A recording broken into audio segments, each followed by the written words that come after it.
All right. And of course, I was the guy who didn't unmute it. Why does that not surprise me? So thanks all for joining today. We're glad that AOC and LSU reached out to ODOT to be able to do this webinar.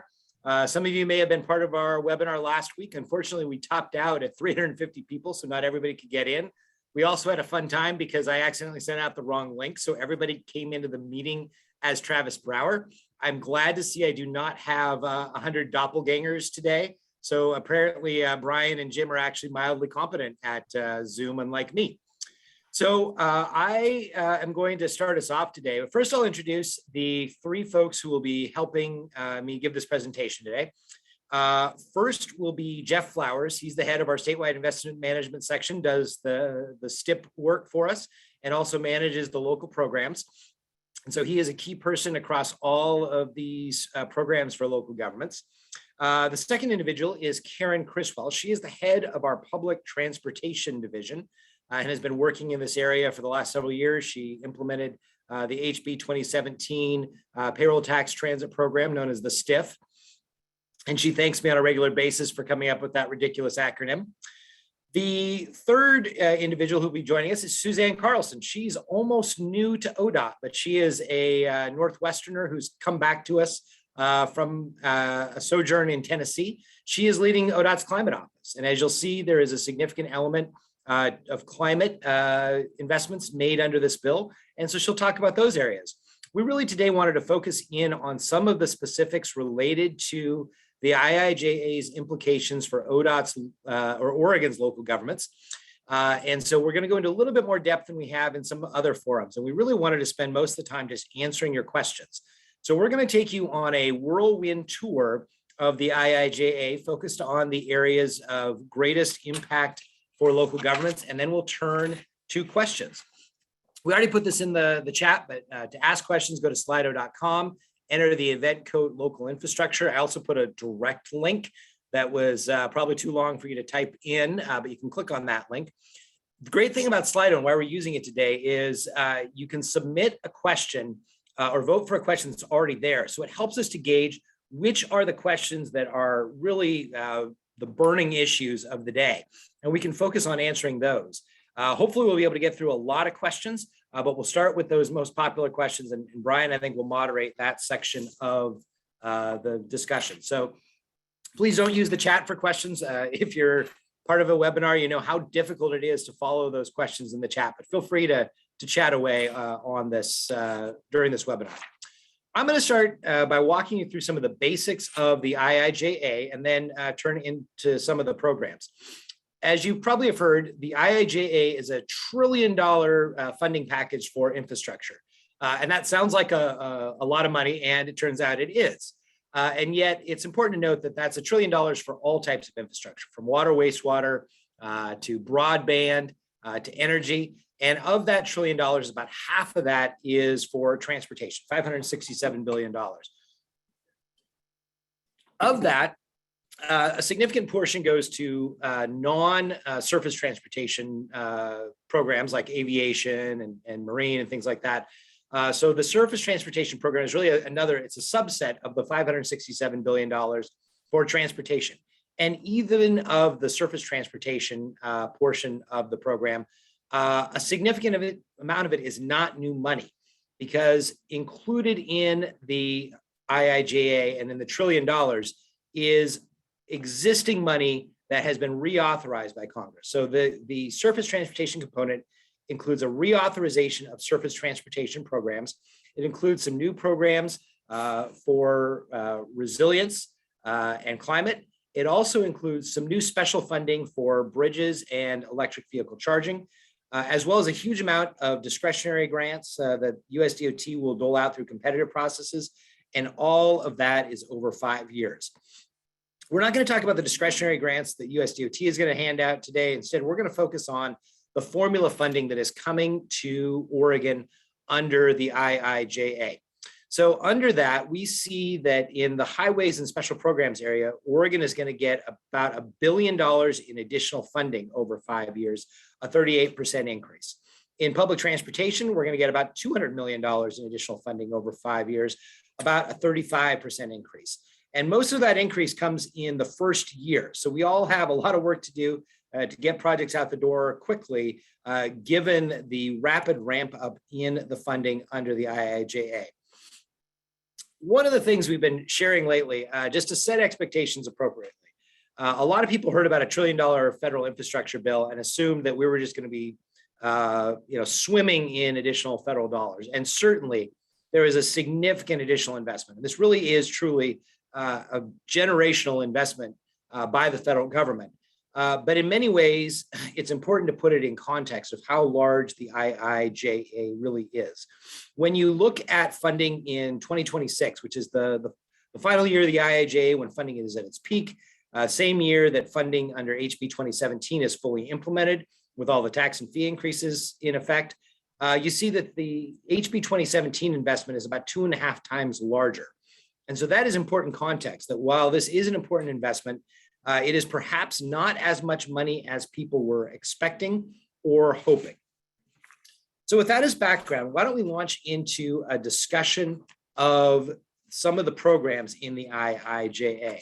I'll give you an overview of the funding that is going to local governments, and then I will turn it over to Jeff Flowers, who will talk about some of those specific program areas. And then we'll go through down the list and hit the others as well. So as a starting point, we've done some initial analysis of how much local programs in the bill will receive.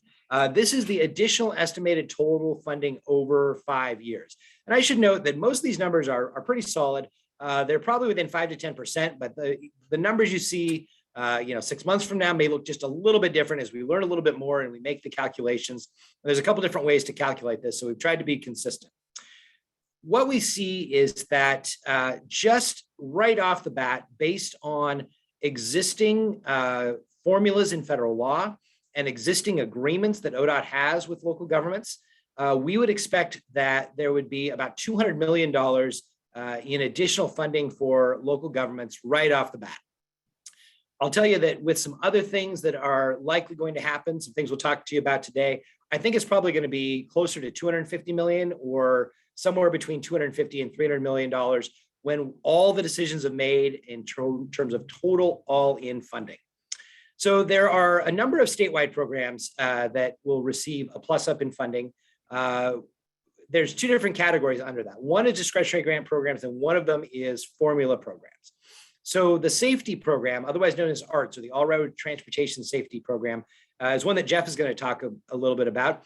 That will get a significant increase in funding, about $45 million. And since local governments generally get, I think, about 45 to 50% of the money, we'd estimate that cities and counties will get another $20 million approximately there. There is also a local bridge program that is operated under an agreement between AOC, LOC, and ODOT that receives automatic funding increases as federal funding goes up. That would get about $34 million. And then there is some additional special bridge funding that is on top of this. We have not yet quite calculated what that will be. We're going to have some discussions with the AOC, LOC staff to make some determinations there. And then third, there is a bicycle pedestrian program called the Transportation Alternatives Program that will receive an additional increment of funding. And Karen Criswell will talk to you a little bit about that. Beyond that, there's some formula programs that right now go straight out to local governments by either formula in the federal bill or formula in an agreement between AOC, LOC, and ODOT. That includes the CMAQ program, MPO planning, and the Surface Transportation Block Grant Fund Share Agreement with cities, counties, and small MPOs. All those will receive an additional increment. There's also additional money for the transportation management areas, the 3 large areas of the state that get money directly from the federal government. These MPOs in Portland, Eugene, Springfield, and Salem-Keizer will get about, I think it's $69 million in additional funding directly suballocated by formula from Congress. So that includes the Surface Transportation Block Grant Program and the Transportation Alternatives Program, where they have traditionally received funding. And now, under the new Carbon Reduction Program that Suzanne is going to talk about, they will also receive an increment of funding. So with that overview behind us, I will turn now to Jeff to talk about 3 different program areas. Good morning, everybody. First one is safety. So as you can see here, the bill provides about 45 million in additional funding for the All Roads Transportation Safety, or ARTS program, to make the road safer for all users. ARTS uses a data-driven approach to find the most cost-effective ways of directing funding to reduce fatalities and serious injuries for all users on all roads, whether owned by ODOT, a county, or a city. So we've gone jurisdictionally blind on this one. And folks are looking through this one. Next slide.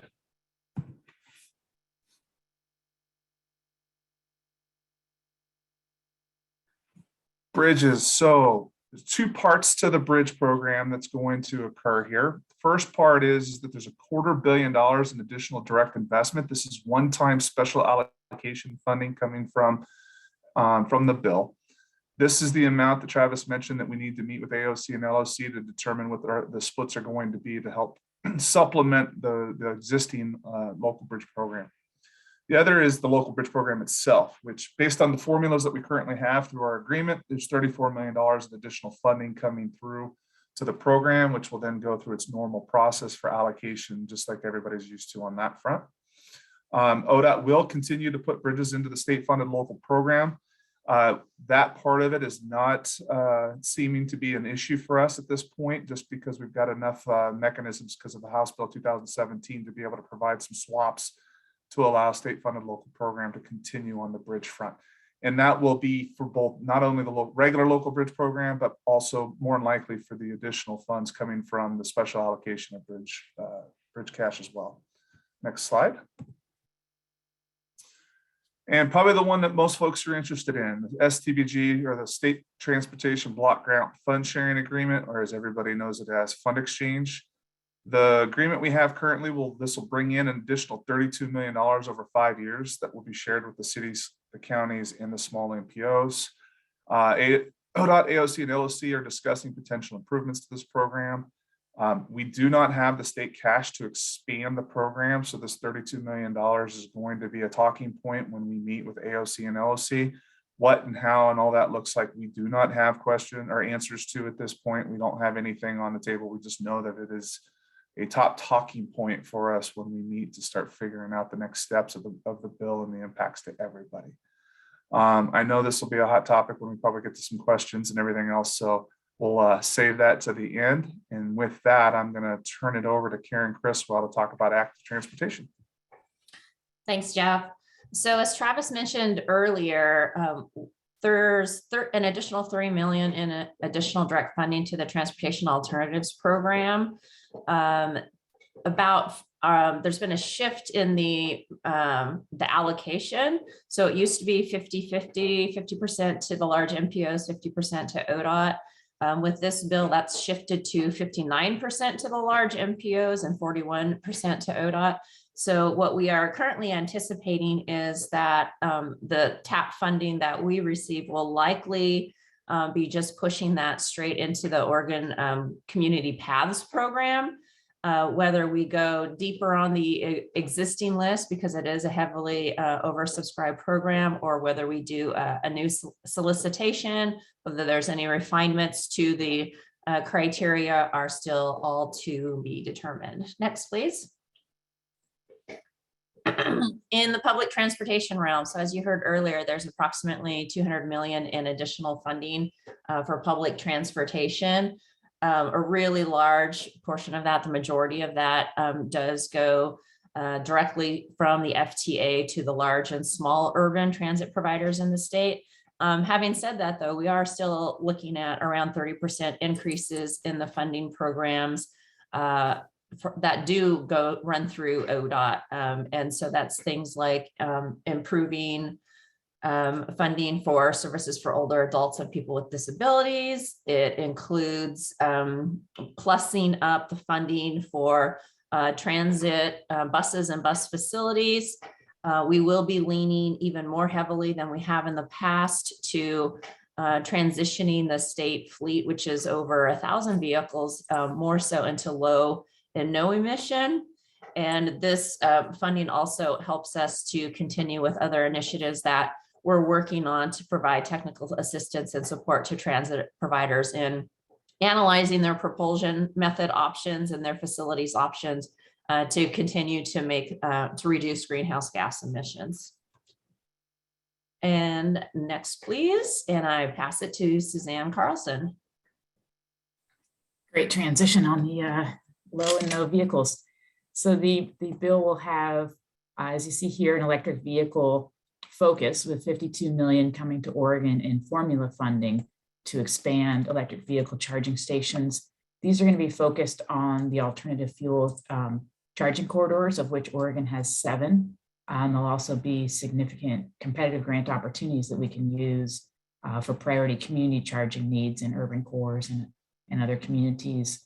The funding here, as well as the next slide I'm going to talk about, are really some significant opportunities to address our climate commitments and reduce emissions from the transportation sector, which, as many people know, is about 40% of Oregon's climate change emissions come from transportation, but that includes, freight and aviation and many other sectors. So going to the next slide. We additionally have a new program called the Carbon Reduction Program that will be 82 million. And again, keep in mind, this is over 5 years. That is going to be split. About a third of those funds are going to be going to the 3 large MPOs. What ODOT is thinking at this time is to have a grant program to allocate the funds that go to the smaller communities outside of the 3 large MPOs. And then about a third of the funds is for statewide programs. And just to give you a little sampling, this could be anything from investments in transit, bike and ped facilities, traffic, like demand management programs, helping to shift people in modes, pricing strategies, freight programs, alternative fuel projects, diesel retrofits, that type of thing. So we've got some good opportunities here.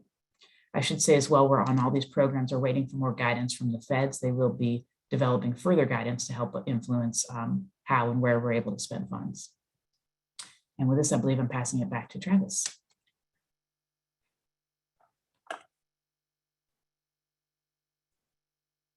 Thanks, Suzanne, and my apologies for the time it took me to unmute. So you've now heard a lot of what we know about these programs, and you can tell there's a lot that we don't know yet about the programs. We are still waiting for, as Suzanne noted, guidance from the U.S. Department of Transportation. In many of these programs, we're going to get new direction from them, particularly for the climate programs, which are brand new. And that's will require a little bit of work by US DOT to give us a sense of how those funds should be spent. We are also working on internal decisions within ODOT. We have a IIJA working group, in fact, just met right before this webinar to be working through some of the major decisions and major things that we're going to frame up for the Oregon Transportation Commission. And then finally, of course, we have the Transportation Commission, much like a county commission or a city council, will make the ultimate decisions, both in how funding is allocated, how we operate some of these programs, and in ultimately selecting projects and amending them into the statewide transportation improvement program. So that's going to be an important element of our work over the next several months.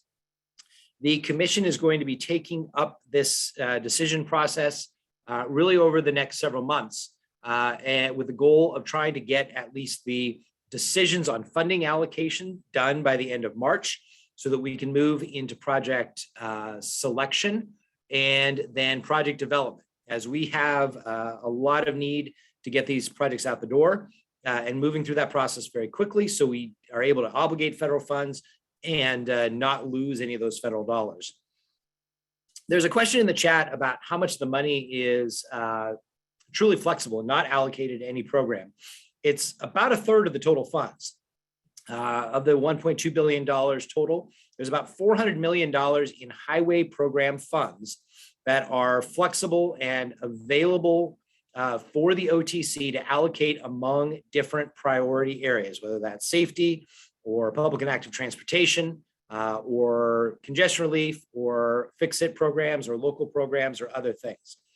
So that is really where the OTC is going to be focusing most of its attention and time over the next several months, as the rest of the money comes in with strings attached to it. So you see about a quarter of the money is there in the lower section is green. Those are the sustainable transportation programs. About a quarter of the money is for bridge and resilience, really what we call the fix it, focused on keeping our assets in a state of good repair. And then the remaining money is split among a number of categories. I should note that 9% of local funding is the money going directly into local programs. But there's also a substantial amount of money that will go from many of these other categories, whether that's bridge or active transportation or carbon reduction or the flexible funds.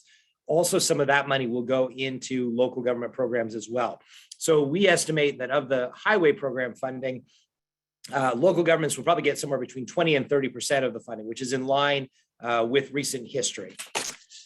So as we work through this with the Oregon Transportation Commission, we encourage you to follow what's going on. You can go to our website where we have put up a number of important documents, including a infographic that lays out some of this, as well as a recording of the webinar that we did recently last week. And you can also subscribe to our STIP update list at our GovDelivery accounts that we have available. We also encourage stakeholders to provide feedback to the OTC, particularly on some of the questions about how we should spend these federal dollars or federal flexible dollars to best achieve the agency's strategic action plan and the state's transportation goals. So we would encourage you to submit any comments and letters through the OTC website. We're putting together a set of documents for the OTC. I think as of Monday, we'd received something like 140 letters and comments already just in the last several weeks. You should also watch for an online open house that will likely be coming in February. And of course, there's the opportunity to provide public comment at the OTC meetings through the end of March. They've added a couple of special meetings on the IIJA as they recognize that there's a lot of work to do. So with that, we will wrap up and happy to answer questions. You can go to Slido and enter the event code or follow the link that's in the chat. And Brian will throw questions at us and we'll do our best to hit them right back at you.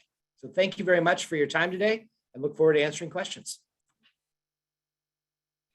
Yes, thank you, Travis, for that rundown. So yeah, let's get to questions. And just a quick announcement back to you, Travis. We actually have run into the same participant threshold limit as you.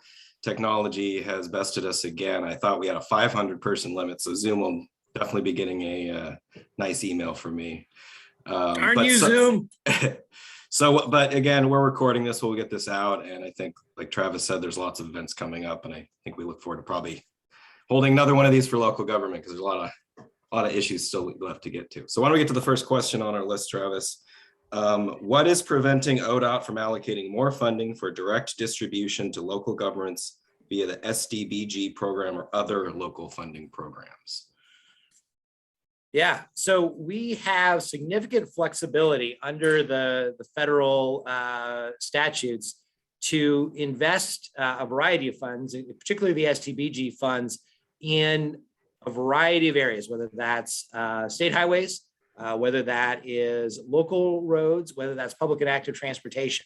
And Oregon traditionally has been one of the states that has shared the most funding from the federal dollars, or maybe not the most, but a significant portion of federal dollars with local governments. We have an agreement with AOC and LOC that already provides a share of the STBG funds to each county, each city outside an MPO over 5,000, and each of the small MPOs. In addition, the large MPOs already get funding directly from the federal government through a congressional allocation. And in addition, we use our STBG funding for the local bridge program that's included in that agreement as well. So there is a substantial amount of funding that is shared with local governments. There's nothing to preclude additional funding going to local governments. I think we still probably have a little capacity. And that's why I think you will see that there will be some investments that will be made from those funds as well that will go to local governments going forward. So as I noted, I think when we look at it all in, we probably expect that, $250 to $300 million in funding would go to local governments across all those various programs. So about 25 to 30% of the total highway program funding that would be shared with local governments. I think that's probably fairly competitive compared to most other states in the country, that where in terms of the amount of federal funding that we share with local governments. Great. So next up is one on the new bridge program, the 250 million new special bridge program. About prioritization, will it follow existing highway bridge program process? And then a second follow-up question, where there'll be a focus on repair or replacement. Good question. I think we would expect that we would work this through a similar process as the local bridge program. We don't have any of our bridge staff on here today, so I don't have a great answer on that. To some degree, we'll certainly look to our local agency bridge selection committee. And I think I would probably turn to Jeff or actually Brian too, who have some experience with the local bridge program, if there's anything to add there. But this may be one of those areas we still don't have as much detail as we'll have in the next several months. I have not heard of any changes. So basically what will occur, from my understanding of talking with Bert Hartman, is that the same local bridge program process will continue. It just will have additional money to be allocated out. So they'll take the list and all the applications that come in and just work your way down the list as the local bridge committee selects projects. So I'm not hearing that there's going to be any changes to the local bridge program from that perspective. And I believe that they are going to take the special allocation funding at whatever percentage comes in, and will just kind of add on to the local bridge amount and go through that process, since it's well established and works like a charm as far as getting that stuff done and getting projects selected pretty quickly.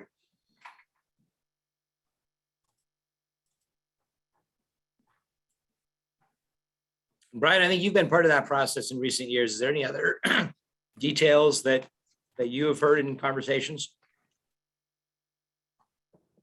I don't think the local selection bridge committee has met or discussed any of this. And I think, yeah, we're, like you've mentioned, I think we're waiting to see on rules and getting the program set up. So, but let's hop on to this next question, because getting into specifics, and the next two are tied. And so let's stick on bridges here. So in that 250 million new bridge allocation, this question is referencing 34 million is distributed to local government. I think, is that the local programs that's being referenced? Yeah. Yeah. So that's only 13%. So again, I guess this goes back to the question. So those are taking two pots of money and comparing them. But I mean, just, I guess generally, maybe can stick on this topic around, if we're going to follow traditional percentages within the local program. Yep. I mean, that's what we're expecting this new special bridge program to follow. Is that correct? Yep. So this is a good question, because it clarifies something that's probably not entirely clear. The $34 million is the money that automatically goes into bridges based on the additional federal funding. And under the AOC LOC agreement, when federal funding rises or falls, the local bridge program rises or falls with that. So the rising tide under the IIJA will lift the local bridge program. The special bridge program that Jeff talked about, the one-time infusion of $250 million, will be on top of that $34 million. So traditionally, local governments have gotten about 20% of the total bridge funding. So we would expect that would be where we would start the discussions with AOC and LOC of a good place to peg the funding coming from that program. So, we'd be looking at, $50 million or so in additional funding on top of that $34 million, which would then, bring you somewhere probably up to, $80 to $90 million in total bridge funding. So that's a pretty significant infusion of resources into local bridge projects. And I think it'll provide a lot of opportunities to do good work, let you go further down the list, and maybe allow you to focus a little bit differently than has been the case in recent years. So I think that'll be something that the ODOT Bridge Program, the local agency bridge selection committee can work through how to use that major infusion of resources. Great. So yeah, to reiterate to the group on that question, that new program, that percentages aren't actually set yet, because it is a new program, and those discussions will continue. But like cities and counties know on this call, and same with the ODOT system, we have huge needs across our bridges, especially on the local system. owning and maintaining a majority, especially small bridges. So the next question that is voted up, you did talk about this already, Travis, to some extent, but really, I guess, talk a little bit more about that 32% pot of truly flexible funds, and are there any restrictions on that pot of money, or is it allocated to one bucket or the next? Yeah, that money comes with the most flexibility. It is coming from a couple of different programs, the National Highway Performance Program and the Surface Transportation Block Grant Program. So it is highway program funding. Under the Surface Transportation Block Grant Program, we can use that money for public transportation, bicycle and pedestrian infrastructure, bridges, safety, congestion relief, local projects, you name it. It is the most flexible funding. Now, there are still some limits. While it's broader than the state highway fund in the sense you can use it on bicycle and pedestrian projects outside the highway right of way, you can use it also on public transportation, but you generally can't fund public transportation operations unless it's, say, purchase service for seniors and people with disabilities. So we can't use it for transit operations for the most part in the urban areas, particularly the large urban areas. So it is very flexible funding. The National Highway Performance Program is a little less flexible. It is focused on the national highway system, but a lot of our ODOT roads are on the national highway system. So what we'll be looking at is taking that, $400 million in flexible funding and making some determinations.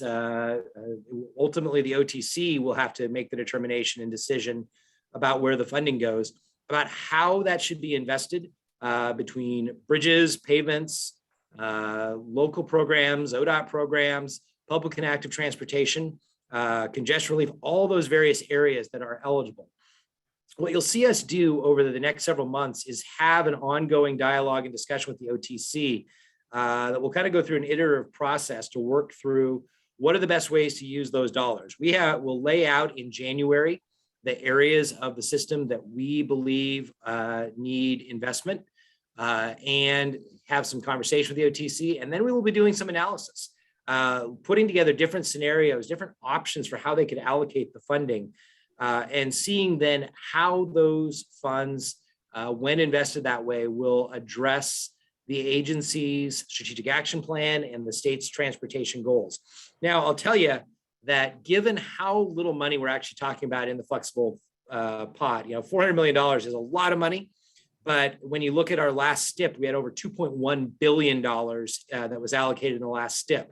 So the actual the money that we shift between different categories will not be that significant. So I don't think we're going to see that any given way of investing the funding is going to have a major impact on the outcomes we're trying to achieve, whether that's keeping the system in a state of good repair, addressing safety, addressing climate and multimodal accessibility, or congestion relief, or any of those areas.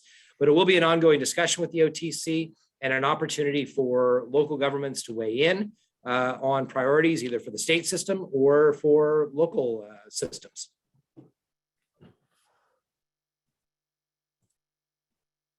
All right, next question up is about the new EV charging station part of the program. Jim, did you want to have a comment real quick? Yeah, I just had a quick little follow-up in terms of the decision-making for OTC. Travis, is that something that you expect them to complete by summer, or is it going to take them a little bit longer? Yeah, the basic decision about how to allocate funding, we've targeted for March 30th, no later than March 30th. And the reason is that we have funding that needs to be obligated to projects by the end of the federal fiscal year. So between March 30th and September 30th is not a lot of time. Normally, we have about 4 years from the time that the commission gavels down on a STIP funding plan that we have to go select projects and design and develop them and get them through the environmental review and permitting process. For the first year, we have more like 4 months to get them through that process. And so we're going to have to pull some fun tricks out of the hat to shift some money around behind the scenes. Jeff does a marvelous job with that to make sure we can get all of our federal money obligated, because the base federal funding is use it or lose it. If you do not allocate it by September 30th, it goes away. And none of us want to be in that place. I know I've already told Jeff, I really don't want to have to fire him because he does good work. So he really needs to figure out some ways to make sure this money gets out the door quickly. Okay, no, that's helpful. I guess if you have any problems allocating the money, I'm sure we can pass a bucket around with some suggestions. So hopefully that won't be a problem for him. Yeah, I'll tell you that we have a lot of people helping us with thinking about how to do that. When we had our webinar last week, if I would have counted up the amount of money that people were asking, it probably would have been, more like $10 billion for the, $400 million that's available. So yeah. Unfortunately, it really is just a literal drop in the bucket compared to the needs across the state and local transportation system. Right. Thanks, Jim. Good follow-up question. Cities and counties are ready to spend this money, Travis. Boots on the ground. Okay, next one up was EV charging. How much of the 52 million for the EV charging program will be available to local communities? At this time, we don't foresee that it would be per se, but we would certainly plan to include a lot of voices in the decision making. The money does need to go along the 7 designated alternative fuel corridors that Oregon has. I'll have to pull up my notes, but I can tell you these are. I'm sorry, I don't have it in front of me right now, but I can pull it up. We also anticipate working with the private sector. So the way we've done the West Coast Electric Highway is to have a private provider own and operate. And so we facilitate up front with, in this case, federal dollars. And we also have to determine how that match, what we'll use for match. But we don't foresee owning and operating. So we'll also be thinking about where do we get the most benefit, which corridors, which types of communities. Is it the higher density where people are driving, or is it, we'll figure that the market will take care of those and we'll do the lower density areas where we might have a little bit of a private market gap providing charging, but our goal is certainly to make it so that you could use an EV on any of those corridors and you could conveniently stop and fuel up, as it were, charge up and make sure that you get on your way, so that we've got a lot more consistency where people can start or continue, I should say, buying EVs and being able to use those.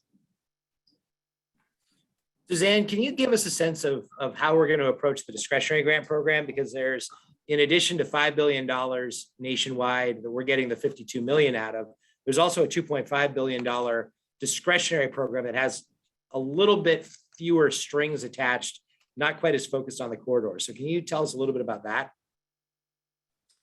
Yeah, we do think that Oregon will be in a really good position to go after some discretionary funds. We're preparing to launch a community charging grant program just in the next 6 months or so. We hope that will be live, probably working as a rebate so that people can come forward. Again, working with private providers, where do we want to put more community-based charging facilities? Where can we hit the highest equity needs? Where can we provide charging where people don't have single family homes where they can do it themselves? So we think that some of the approaches that we've mapped out in the needs analysis, the transportation electrification infrastructure needs analysis that we call TINA, that we've already done, I think points us in the right direction of what some of these communities will be. So we'll be able to use some of that methodology. We also had applied for a federal RAISE grant that was not awarded, I think, in part because they knew the dollars were going to be coming, or they were hoping the dollars would be coming for EV through this federal funding package. So we've got kind of in our back pocket some concepts to put forward as well. Again, to build out, if it's going out to corridors in this first one, what are our other approaches? There's different ways the match will work with those other 2 funding buckets. So we'll probably be looking for stronger private match. And I shouldn't say we, I should say the feds. Federal government will be asking for private match in some of those opportunities as well.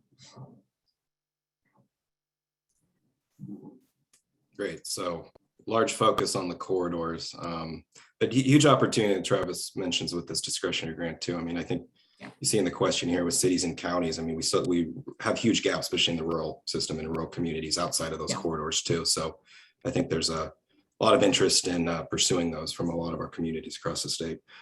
Maybe a quick follow-up question in the related program. I don't know if this is for you, Suzanne, or one of your colleagues here, is on the carbon reduction program. If I'm remembering correctly, that new formula, there is some federal requirements around sharing with local governments. Is that correct? Yes, so there's already a split for the dollars that go to the three largest transportation management associations. And then there's dollars that are essentially awarded by population, but those are in consultation with those communities. So that's where we're thinking that we may do a competitive grant program, and that will be how we, participate with the communities, and how that's about another third of the dollars altogether. And then about a third of those dollars will be for ODOT determination of projects. So again, keep in mind these split out over 5 years. So once you slice and dice and give a third, and then divide it by 5, everyone's going to have to, belly up to that table pretty quickly to get a project in there. Okay, let's move on to the next question here. Let's see. So will ODOT consider backfilling underfunded HB 2017 earmark projects with the new infrastructure funds? And then specifically called out US 97 projects in Central Oregon. Yeah, the answer is yes. I mean, that's definitely an area that we are looking at as we have a number of HB 2017 projects that were specifically earmarked by the legislature that still have a funding gap.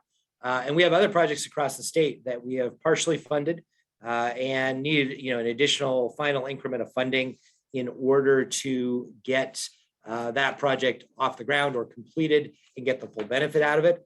So absolutely, we will be looking at those opportunities across the state.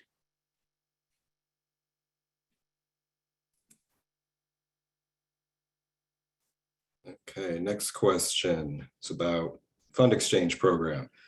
Will ODOT consider delaying changes to the fund exchange program, specifically the rate change that begins this next year, 94 cents to 90 cents?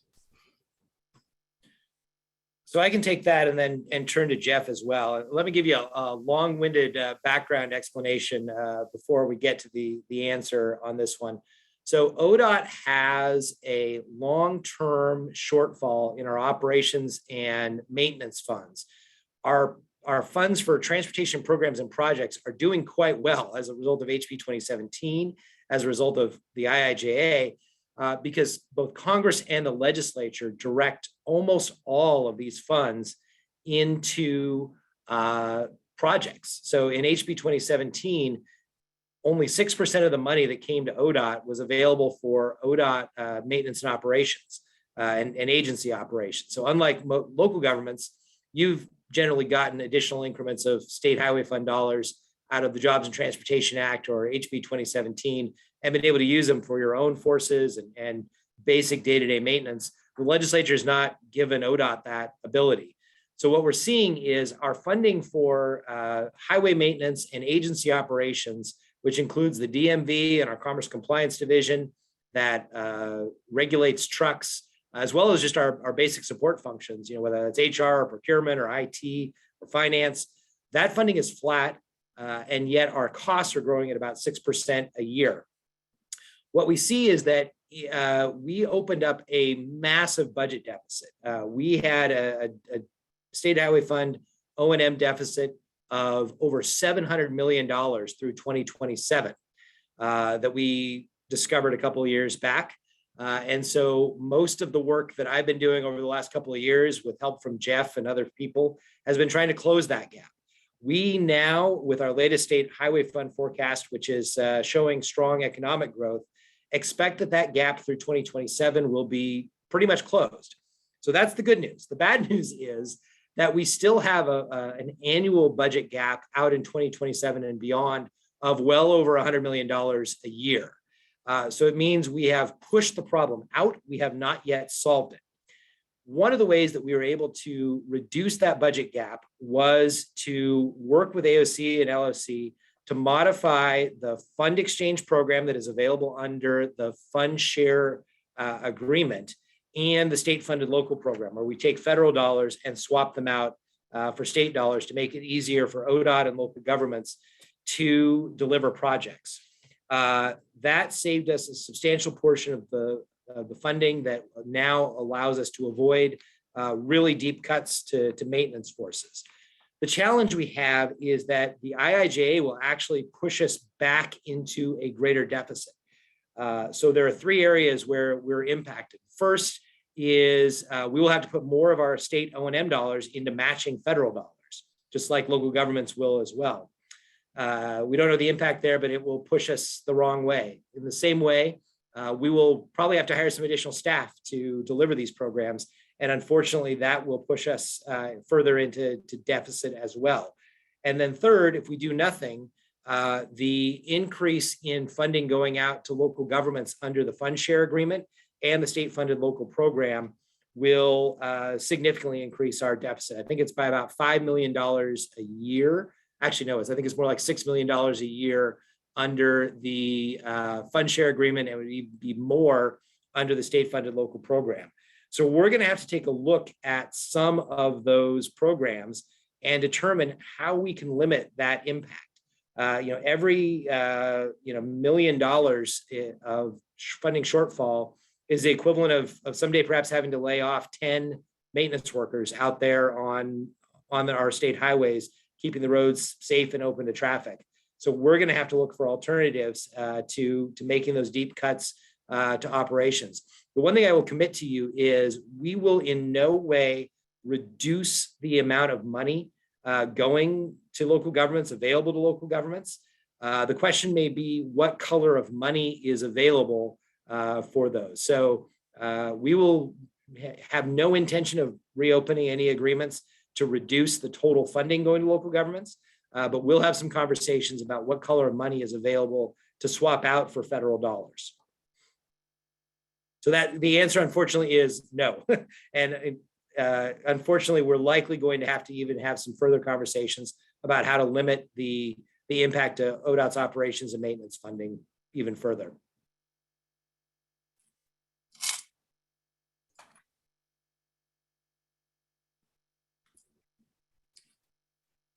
Certainly a challenge, Travis. So, counties and cities obviously, rely on those programs and are very supportive of those. ODOT is as well. It's cost savings. And so we look forward to working with you to tackle that challenge. Let me get the next question. I got a couple things getting voted up here, so I want to make sure I'm not missing anything. But I think first easy one to get to is lots of good questions here. Can you provide a Q&A summary from this and webinars and share if there's, yes, we are recording that. We'll get this out. But as well, I think, as we start compiling these questions and ODOT's updating their website on this information, I think getting an FAQ up to all these questions so we can have it in writing and up somewhere for people to reference is a great idea, and it will be part of the plan. Yep, and that's part of our plan as well. We've got questions that came in from our webinar last week and that will come in from this webinar. And what I'm going to do is combine those all and figure out which ones were the most broadly asked, and clearly the ones that are burning a hole in people's brains. And we'll put an FAQ up at some point, probably after the first of the year sometime, and get that out to y'all. Great. Okay. And the one question that got upvoted was about local liaisons, and this somewhat is related to local programs and fund exchange. Let's see. Is ODOT planning on staffing up its local liaison staff to help smaller local governments be aware of opportunities, criteria, et cetera?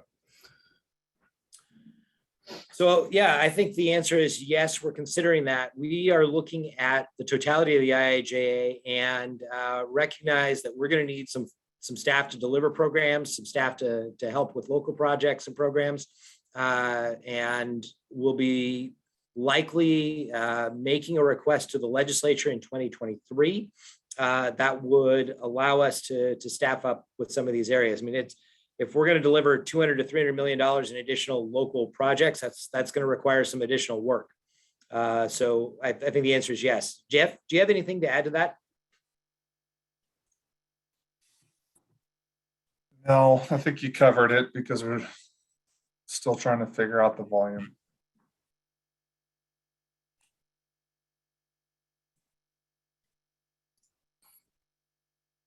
Okay. How much time do we got? Let's go a few more questions I'm sure we can get through here. So the next one is on another specific program. Based on several recent FLAP application, ODOT appears to be constructing more and more recreation trails. Will ODOT be pursuing more recreation trails in the next cycles or other projects? I don't know if you can answer that or not, but That might be something Karen can jump in on, to at least to some degree. Yeah, to some degree. So with these federal funds, with TAP funds, transportation alternatives funds going into community paths, the community paths program, there might be some funding eligibility for those types of projects where community paths can be used for both on-road and off-road trails. And we look at those as great alternatives, and sometimes those are 100% the best routes, the safest routes for cyclists and peds to be on. But I wouldn't necessarily say that that is fully recreational trails. It's also about meeting daily needs, if that makes sense. Does that get at that question sufficiently? I mean, yeah, Karen, I think it does. I mean, I guess one thing to point out with this new bill is there is large new pots of money with whether it's the carbon reduction program or the programs that can go to off-system bike peds and these other improvements. The FLAP is eligible for those as well. And one of the parts of this bill is the FLAP had a small increase. And with the new planning dollars, Oregon might actually be seeing reduction in FLAP dollars in some of our projects. So, I mean, I guess if you look at the eligibility of FLAP, I mean, with these other programs, I mean, I would think that some of the traditional allocations in FLAP we might be following into the future, just because of these other new programs where maybe there'll be stronger focus for off-system and bike ped. But in addition to FLAP, I mean, FLAP has been funding these projects for quite a few years now, and they're still certainly eligible. Yeah, I think one of the challenges with FLAP, and I haven't read the details on FLAP in this bill, is for us coming up with a state match for those projects and programs. And where we have been, it's that balance in trying to meet like the highest pedestrian bicycle safety needs that we have on the state system. And so if we're looking at recreational trails as part of FLAP, are those sorts of trails and projects aligned with our highest priority safety corridors and areas? And that's a question that I don't think that we have been able to fully solve. And I think sometimes the approach is looking at the projects and going, yeah, that's an important project for other reasons, for other needs. And then, putting the applications in and then see where we land and then sort of back into it. Having said that, we have set aside several million in state bicycle pedestrian funds so that we can have some match that's eligible to apply for some of the federal discretionary pots of bike ped funding. And so kind of more to come on that as we figure out what's eligible in those programs. And that's likely not in the recreational trail path focus area, however. I think the other pot that I don't think we've talked about too much is the reconnecting communities pot. And again, not recreation trails, but that is an opportunity and part of, reconnecting communities that have been divided by highways. Certainly the bike ped components are important to that as well. So that's another potential opportunity.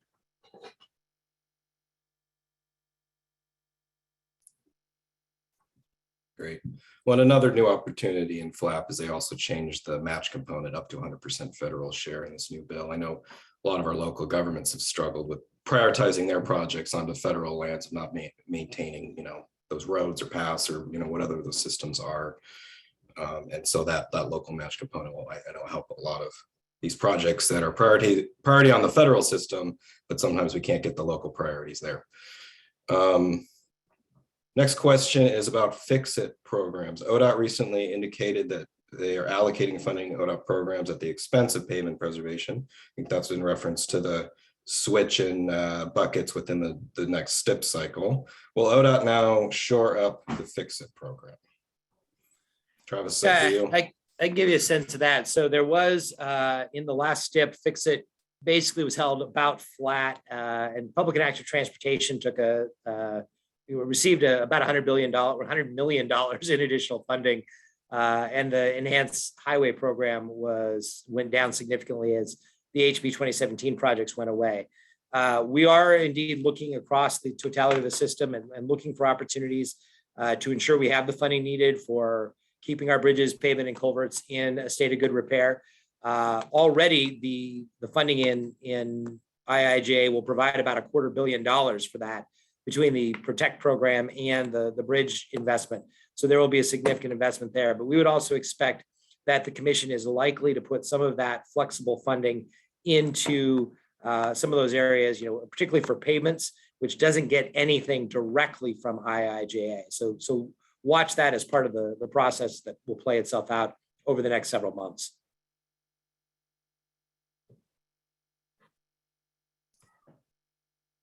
All right, how are we doing on time? Do we have time for what, 1 or 2 more questions? One of the next questions, there's other things around local funding. I mean, I think we've already answered one of these about the portion of 32% flexible funding go directly to more local projects. I think we already answered that. Yes, it hasn't been set yet. So there is that opportunity. Is that correct? Yep, yes, that's correct. Travis says that's correct. All right, go down the list here. That bridge question was already answered. Here's the next one. Is the carbon reduction program based upon emissions monitoring or sequestering carbon credits? I don't know if anyone can tackle that one. Anybody? Suzanne? I don't believe there's anything about sequestration. It does require having a carbon reduction strategy. And then I think we'll want to show whether this is in the federal rules or not. We're going to want to show that the strategies are impactful. I think Oregon's ahead of a lot of states in climate actions. And so we've got something of a sense of what will be impactful strategies. It does say that the state has a discretion to quantify emissions from, no, sorry, that's on a different topic there. So yeah, I think we'll just be developing a strategy and determining what qualifies there and what sort of measurements, if there'll be something similar to a CMAQ where the people, the projects that are wanting to use the funds will then develop their own methodology and propose how they want to reduce emissions with that. I think that's all some guidelines that need to be developed. Great. Do we have time for 1 or 2? How much more time do you got, Travis? Can we take one more question or? Yeah, go for it. Okay. Well, actually, this question might be pretty easy to answer. I think, is it possible a project receiving funding from multiple funding categories? I mean, the answer is that yes. As long as you can check the boxes off of all the different requirements in these different programs, the answer to that would be yes. Yeah, absolutely. We oftentimes have projects that get multiple grants from multiple categories. In fact, that's one of is in a way a flaw of some of our funding programs is we've sort of siloed things by slicing them and dicing them so narrowly that people do have to go to multiple funding sources. We're going to try to address that, but it's a long-term challenge given the way that the federal and state laws slice out the funding in many different ways.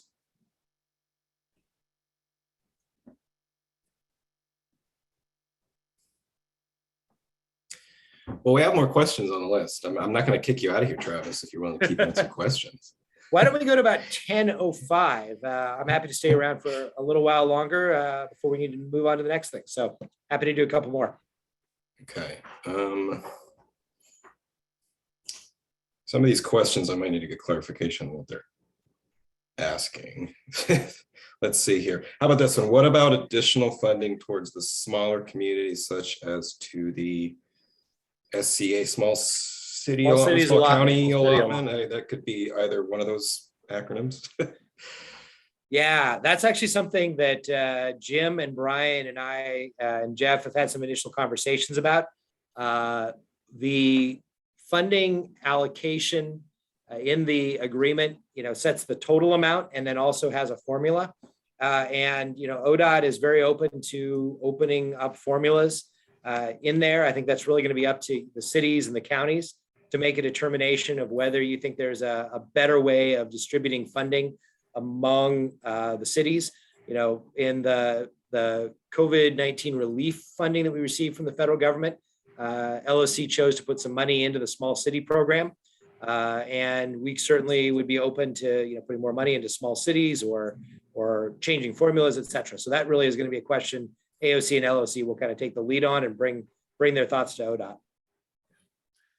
I can jump in just a quick bit.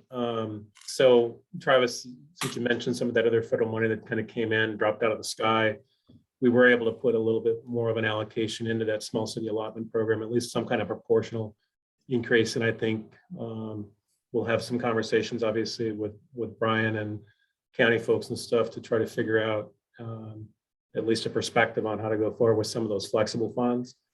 And to the extent that we can look for a proportional bump in that small city allotment program, we'll obviously do that as well. Again, it's been an annual 5 million program. Typically there's somewhere north of 6 million in grant requests and stuff. So there's $1 million kind of deficit. So we'll see what we can do, but definitely we'll be advocating for that. Travis, if I may, on that, I just want to have a little bit of stage on that one. Is how we got the COVID relief money to SCA was because of a different mechanism in the federal eligibility. So I don't want to say that this is going to be a guarantee. There's still a little extra work that we've got to do since this is IIJA is federal. Travis and I have already started talking about where we might be able to find an opportunity to be able to do an exchange on our side to be able to make money available, but that is still under review for us, and whether that flexibility exists to be able to plus up on the SCA side, anything from an allocation from the IIJA side. Now, there's a different conversation regarding the allocation from the AOC-LC agreement. So just a little clarity on that one, just because I just want to make sure that there's no preconceived ideas that we can make that happen just point blank. There is some twists and turns involved in that we'll have to work out together. But it is something that we are very, very keen on because we know the popularity of SCA in particular. So that is something that we are trying to figure out where we can potentially plus up and make life a little bit better on that front. Thank you, Jeff, for the additional on that. Why don't we finish with this last question? Because I think this one's important. It's actually about the certification program in most of our counties and cities not being certified across the state. Also related to our fund exchange program conversation we were just talking about. So what can cities and counties do to get potential projects prepared to compete for funding if they are not certified local agencies? Wow, it's a really good question, actually. And it's kind of it's loaded in a lot of different ways. And so let's go with the couple scenarios that go in my head. Let's go with the first one. The city or the county is able to pony up the money to start design and pay for it out of their own money. So you have a couple different options on that. Is if it's just going to come from regular city or county funds, then I would probably say you probably want to engage with ODOT, ensure that what you're doing and how you're doing it's going to meet federal aid standards. So that way the project is federal aid eligible, so that you're design ready and you're really only asking for construction on that front. So that's the quick and the easy one. Now, the one that gets into the fund exchange portion of that is if you want it to be federal aid, there is nothing that stops a city or a county using their fund exchange or SDBG allocation. Instead of exchanging it for federal or for state cash, keep it federal, start the project as a federal aid project and do the design on that front, and then position yourself for the federal aid side. And then that, of course, would also require some coordination with ODOT as well, just because it'll go federal aid on that front. And if you did not exchange, you'd have more interaction with ODOT for sure, because we would have to own the contract at that point. That said, is now to kind of shift gears a little bit more towards the certification. We are actually taking a look at the certification program as a whole. I have already spoken to FHWA and gave them a heads up, just because of the holidays at the beginning of the new year. I want to sit down with them and figure out how and what in any which way we can to make certification easier for local agencies to get into the program. So we're going to be looking at that front. On top of that, we are looking to start conversations with some select agencies to hopefully expand certification as a whole. So that way we can help facilitate that front. Obviously, what I just mentioned about making sure that getting into the programs a little bit easier is going to be a big part of that. So more to come on that, because if we can get more agencies certified, it can kind of help provide better opportunities across the board for agencies to be able to use, because at that point, we have a lot of projects in the 3 big metropolitan areas where certified agencies are delivering on behalf of non-certified agencies. So if we can expand that in other parts of the state, then that allows those agencies that have been included in the program to now start delivering federal aid for partner jurisdictions within their geographic areas. So more to come on this, because we are looking at this as a big whole option to be able to see what we can do to try to help facilitate and make things easier. Great, Jeff. Yeah, I imagine we could schedule a whole meeting just on certification and accessing these programs. I don't know if we had Tiffany Hamilton on this call today. Great, well, thank you. I think that's the last question we have time for today. We did have a few more questions on there, but more to come, more meetings to come. We have this recording up and we'll start working on that FAQ and make sure the questions that we did not get today are incorporated into that as well. So yeah, thank Travis and Jeff and the rest of the team here at ODOT. Jim, do you have any parting words? I think the only thing, again, this is pretty awesome to have a state agency partner like this that has been thinking about this infrastructure money for quite some time and has got a hell of a roadmap, going forward on how to spend it. In general, we are not seeing the same thing out of the water-related projects with $500 million over the next 5 years. There are multiple agencies involved in that conversation. And that's something that, we are certainly pushing along with broadband to be in the same place, to have at least some kind of a roadmap on how to spend some of this infrastructure money. So I know that for the league, and I'm fairly certain for Brian, I don't want to speak on him, but we're going to be adding some additional resources on our own website. We did the same thing for ARPA money and CRF money to try to point our membership base to the right direction to identify the funds and how they can at least compete for this stuff. So again, appreciate the support and the help with this from Travis and ODOT and the rest of his group. Thanks to both of you for organizing this. We appreciate the opportunity to get in front of your members. Appreciate the good questions. Thank you, everybody. Happy holidays and New Year. See you in 2022. Thanks, Thank Brian. you.